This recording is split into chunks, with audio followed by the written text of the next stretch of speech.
Welcome home, brave heroes. I'm Ash, this is HeroQuest, and today, it's Monday, which can only mean one thing. That's right, it's time once again for the BwodeCast.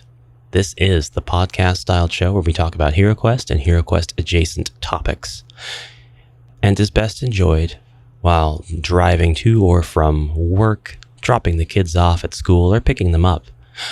On your way to get that pizza that you ordered 20 minutes ago. It should be ready by now, hot and fresh. Painting miniatures or sorting through cards trying to make a new deck for your Magic the Gathering loadout. Washing dishes, working out, showering, or trying to enjoy the world's largest bowl of oatmeal because you are really inspired to get that record. Today's topic is about roleplay. Now, don't run away or drive away and don't shower away. Come back. It's going to be all right. I'm not talking about the kind of role play that involves having to roll a myriad of D20s and D12s against various conflated attributes on your character sheet. I'm not talking about doing checks for dexterity or charisma. I'm also not talking about flipping through a dungeon master's guide trying to find where your heroes should be at because the party decided to go off and kill the mayor and raid the tavern instead of just solving the stupid puzzle on the treasure chest lock like they were supposed to. All they had to do was examine the adjacent wall. The answer was right in front of their faces. God, Saturday night D&D sessions are rough. No. We're not talking about any of that. We are talking about the lighter side of roleplay. Roleplay in its truest form. We're talking about playing the role of your character. This is something that we have ample opportunity to do in HeroQuest. Every turn that we have, every action we make, every tile that we walk, we have an opportunity to add to the story that belongs to us and our character, adding to their depth and dimensionality, adding to the immersion of the entire experience for ourselves or our players. So, a huge thanks to Hasington for coming up with this particular topic because I didn't have anything else in my think tank. I didn't have any other ideas for this week. I've just been super busy at work, and usually that's when I come up with these ideas. So, without further ado, how does one get started role-playing? Well, it's really just all about the storytelling, and you could try to start right at the very beginning. Right at making your character. Now, that's just a suggestion. If you're already in the middle of a game of HeroQuest and you're getting ready to start your next quest, it's not too late to do that. And if you're in the middle of a quest, literally, you had to stop playing because of time constraints, but the board is halfway populated and your objective is set, you can actually begin role-playing at that point as well. And role-playing is something that just one person can do for their character. Perhaps they can describe what the other characters are doing through the eyes of their own character, as if they are observing the other heroes performing their actions. Perhaps just some of the people can roleplay at the table rather than all. Perhaps Zargon roleplays when he takes an action. Anybody, somebody, everybody, or nobody can do it. There are no cons. It is just an enrichment where given the opportunity. So, let's dial back to the time when we create a character. We have just selected the barbarian. We've decided to name him Gortash. Now, don't judge my naming skills. It came to my head. I can't explain why. And now we have filled in the body points and mind points. We've got the starting equipment. We've got our cards. We've got our dice. We're ready to go. We're ready to begin the game. Start on the stairwell, make decisions that are really important, such as, do I move out of the room and then head left, or move out of the room and then head right? Do I search this starting room for treasure? Will Zargon let me do that? These are all things to agonize over, and rightfully so. But what if we imagined what kind of person Gortash is like, really, in his day-to-day life? He is a barbarian. What do you know about barbarians? They're pretty barbaric. Well, perhaps he's someone who hunts a lot. Perhaps he's someone who had to partake in grisly gladiatorial matches to earn some kind of freedom or liberation from an empire. Perhaps Gortash is from a family who blacksmiths in the northern wastes, and his father took his finest work, a sword that he had spent countless days tempering and refining, and he hid it in a tomb covered with a large rock. Actually showing Gortash where it was, he said, "Son, when you're strong enough to move this rock, you'll be able to earn this sword." These are just some backstories off the cuff and or possibly stolen that could lend some weight to your character. Make your character a little bit more yours. Give your character a little bit more dimensionality. Why would you want to do that? There's no real tangible reward, right? It's not as if you get to roll an additional die. It's not as if Zargon can give you additional experience points for role-playing your character accurately. It's not really about that, is it? At the end of the day, HeroQuest, being a game, is a balance of risk and reward. It is weighing your options, trying to figure out what moves will work best for the success of you and your fellow heroes. And sometimes when you have more than one option that will work perfectly well, the one that will be most interesting or entertaining. Every once in a while, it's about knowing that victory is almost assured and adding just a little bit more risk in order to make things a little bit more spicy and running into that room that you know is full of zombies. In the off chance that after you clear the room, you'll be able to examine it and see if you can't get even more gold pieces to bring with you to the merchant to perhaps get that battle axe just a little bit faster so you can really tear through Keller's Keep later. Roleplay is really more leaning towards the ego of the player. It's about building a story and partaking in that immersion if the immersion is something that is rewarding for you. Some examples of some roleplay that I know of are on my own channel, actually over on Amalgamash. I had a series that I totally do still plan on continuing called the Amalgamate Cycle. This is the name I've given to the campaign that I'm playing for the game system of HeroQuest, but it is being played specifically with the new heroes only, with the heroes swapping out, kind of tag teaming between quests. So each quest is a different configuration of heroes, but they're the same heroes whenever they do come back. So now I have a rogue and I have a monk, and I'm able to actually tag team in a few more OCs of mine for the next quest. And I really need to get back to it because I've completed 3 quests with these guys already. But whenever I play a quest using this set of characters for the Amalgamate Cycle, I like to roleplay their actions. I roleplay their speech. They have a bit of a rapport. The Warlock is a bonny lass with an Irish or Scottish accent, I'm not quite sure myself which one it is, who pokes fun at all of the heroes for just kind of being stupid, while Vlaine, my knight, who's really more of an investigator, who is just really good at kicking down doors and swinging a sword, is very serious and meticulous in how he observes the actions of the enemy, because he knows that this is a dangerous world, and he can't afford to make any mistakes, lest he fall, and many fall after him because of his mistakes. Then there's Whis, the bard, who's really in this for more of a mercenary for hire kind of deal, because he just doesn't really have the time unless you can justify the time with coin. And it's not a typical bard backstory, but maybe that makes it even more interesting. After all, Whis is not a typical bard. His songs are sea shanties. He's more used to boatswaining and captaining. He's more used to navigating. He is the first mate of a giant ship that goes out and is equipped to make trips across the seas. And he has the muscle to prove it.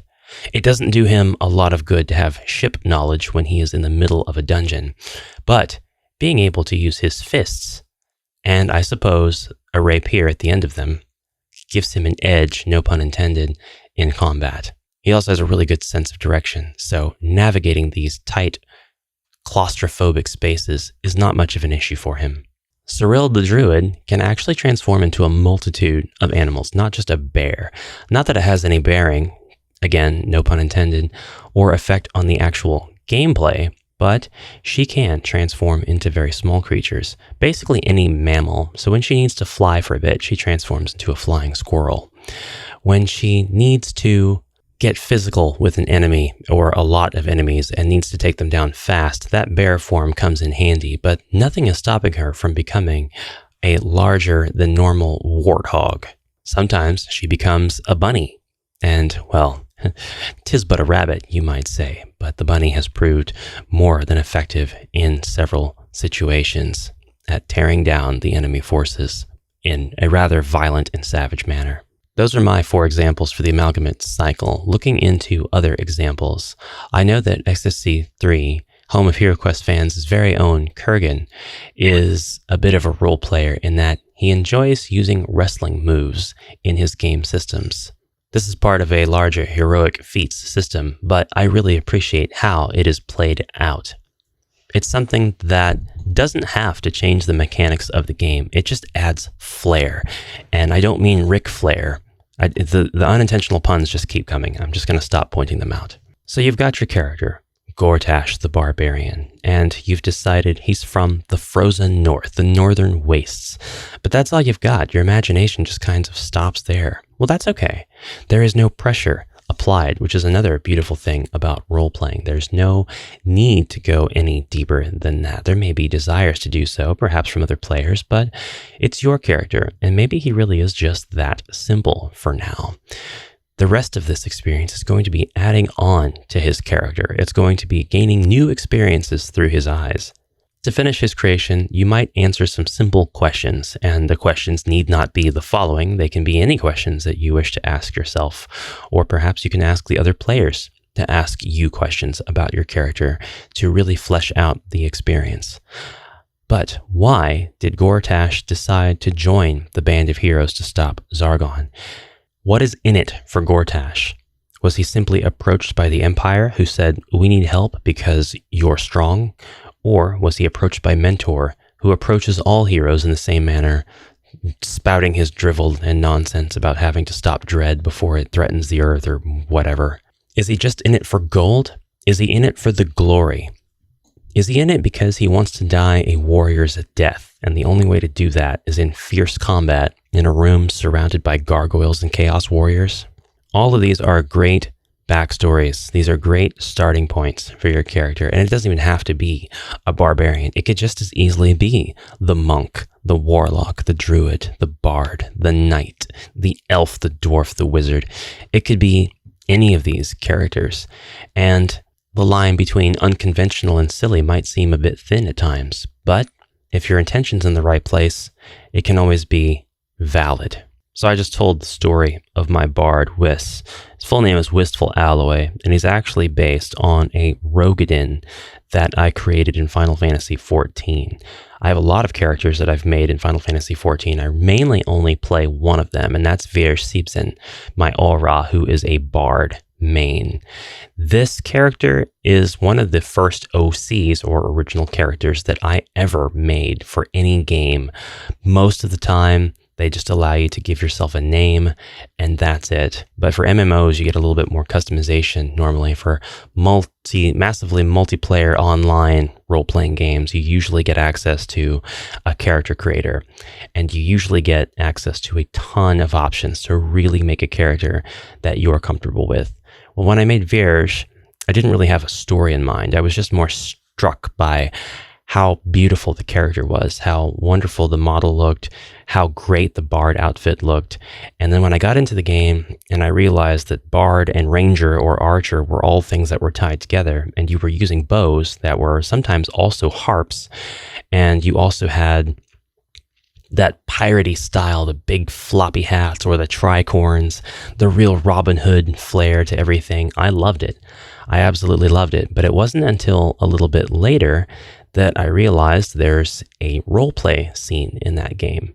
And no, the role-playing aspect of it doesn't add anything to the game mechanics whatsoever. It is simply the act of joining other players and typing out your actions and what you're doing. Well, I decided to try some of that, and it turns out that Vierge likes to go to taverns. Vierge likes to drink a little bit more than they can handle sometimes, but they can handle quite a bit more than an aura of their own size. Vierge is also entangled in a massive plot to temper regular denizens such that they are imbued with special powers, but also just a touch of mind control in order to create teams that can take down any primal. It's for the betterment of the planet, but it is not fair to the people who are involved with having their brains messed with and their own autonomy taken away. So Vierge is one of the victims of this nefarious plot and has somehow broke free of the control part and is now using their abilities to help other people afflicted by this who have also broken free. Vlaine is another character that I play in Final Fantasy XIV.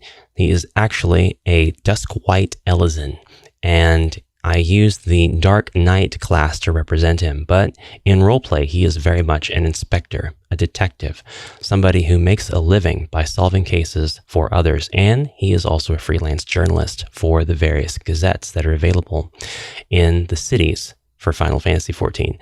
As a freelance writer, he is able to write about the various topics that he encounters during his investigations and warn others about how not to get entangled into the same affairs. These are characters that I actually really love writing for, but that's because I really love writing. And whenever I can do some collaborative roleplay to help build up my own characters and give them some history, or do so with other people in order to help them with their stories, sometimes the writing is very collaborative, and then teams are made, teams and relationships that could form and be maintained over long periods of time. There are subtle differences between game systems and how roleplay might actually be achieved in them. For example, if I lose during a dungeon crawl in Final Fantasy, one of the mandatory 4-person dungeons, well, I mean, it's game over, but then you restart back at the beginning of the dungeon. Your character doesn't die necessarily. You don't have to re-roll your character. In HeroQuest, this is quite a bit different. You may be required to roll a completely different or new character depending on your session 0 and how Zargon wants to set things up. So you may very well lose access to Gortash forever once he has fallen in battle. But this is the beauty of role-playing in a dungeon crawl system or any tabletop RPG system or adjacent system.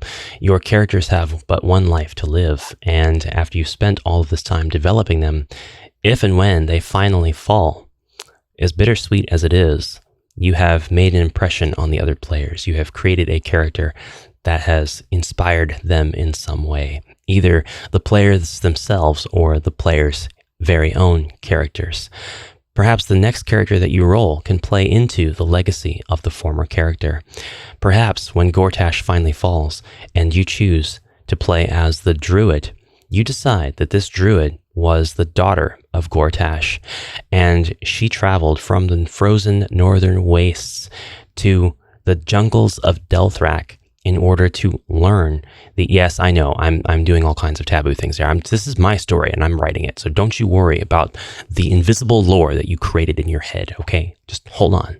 My druid, the daughter of Gortash, her name is Gortasha. Once again, we're not judging my name ability. Gortasha traveled to the jungles in order to get better insight from the animals there, rather than the animals that she grew up with. She had an innate gift that was discovered when she was very young, and the elders of the barbaric village in which she was born decided, yes, she would be a better help to the greater good if she was able to hone these powers and learn them. And she can't do that effectively here, so yes, we will go ahead and send her out when she is of age. So having learned the ways of the dangerous and unnecessarily large jungle creatures, Gortasha has a bit of knowledge of the barbarian ways as well as the barbaric animals of the jungle. And with that knowledge, she is able to go into dungeons fearlessly, nay, with rage in check, mind you, and swarm through rooms, clearing out the skeletons and dread warriors within. Now again, this has no effect on the actual dice roll, but it can be a lovely detail that is enhanced whenever you roll all skulls against a myriad of opponents, and you're able to tromp one enemy after another while you are in your animal form. Okay, so a lot of folks say bear form because I believe it's a bear-like entity, a bear-like beast that is illustrated, or part of a bear that is illustrated on the card for the ability. So some folks like to do a bear. Some folks say, nah, let's make it a werewolf. That is an example, however small, of roleplay, because you're deciding the flavor of an outcome. And it's not hurting the gameplay at all. It's not deciding any gameplay element. It's not contradicting Zargon or his rules, or her or their rules in any way whatsoever. It is just a flavor. It's your choice as a hero. It's something that you get to do, and nobody can stop you. You use the werewolf mini whenever you use the beast form ability. And you don't have to use the werewolf every time. You could switch, like Cyrild, the druid, does, between bear, between werewolf, between warthog, between flying squirrel. If you have a flying squirrel mini, please tell me. I'd love to have one. And you could even transform into other creatures, such as a goblin or a catfolk. You know, really make use of that Twin Goddess Miniatures subscription. That's what I need to do. I really need to print those minis and actually use them. You could transform into an antacid tablet. And yes, I'm saying that because I have a container of antacid tablets near my desk right now. You could simply take out that little minty blue Tums, place it on the board where your druid was, and whenever you roll skulls against the enemy, you can outright roleplay that they were so baffled by the sight of the giant block of, what is this? Calcium carbonate, 750 milligram, that they weren't really able to act. And the giant tablet simply floated around the room, knocking into the bones of the enemies and smashing them against the walls. I did say they were skeletons, right? Oh, it doesn't matter. The bones of any enemy can smash against the wall. Now, this can lead to camaraderie between heroes. Some heroes, like Vlaine and Whist in my tale, The Amalgamate Cycle, might throw a few insults at each other while they're playing or working to clear out the dungeon monsters and search the rooms for treasure. There might be a friendly competition between heroes as one of them takes down an abomination, adding to their total. That's 3 for me, Bard. Only to discover the Bard just took down their 4th. That's 4 for me, Knight. I know that's not a Bard voice, but that's Whist's voice. We've talked about this. Okay. And these are just some of the examples, of course. Everybody is going to have their own little bit of fun and flavor that they bring, and the potential for roleplay can be very short, small, short-lived, just surface level, or it can be very large, with people creating entire backstories and ambitions for their characters.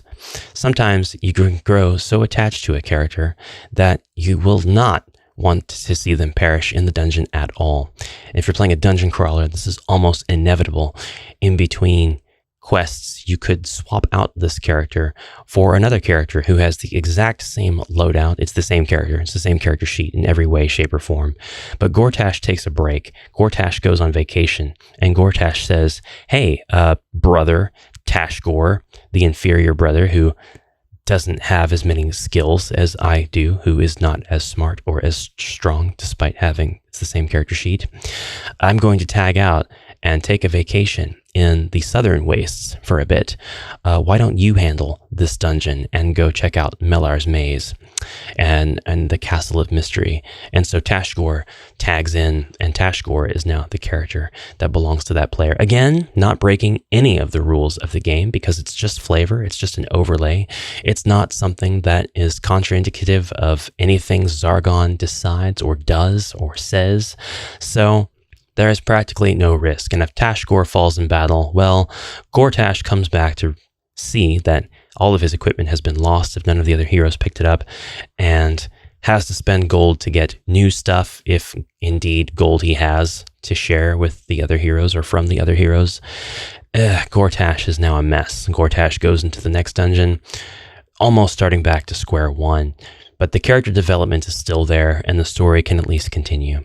These are silly examples as well. You might want to take things in a more serious direction, which is totally fine. Roleplay can be as silly or as serious as you like it. The characters from the Amalgamate Cycle in the Final Fantasy XIV context follow a story that I wrote that is an overlay to the game's actual story, and the canonical events in the game that happen to my character are not events that happen to my character in the Amalgamate Cycle. So when Vierge Siebzhen is called the Warrior of Light by the characters in the video game, I completely disregard that because my character is not really a Warrior of Light. My character is just someone who had to escape their hometown because it was being raided and became a luthier in their new place and studied under the tutelage of a bard who had a curse upon her. The bard wished to pass the curse down onto Vierge, but managed to only do so about halfway before Vierge discovered what was happening and ran away. Vierge later became aware that there was a serious problem with their own cognition.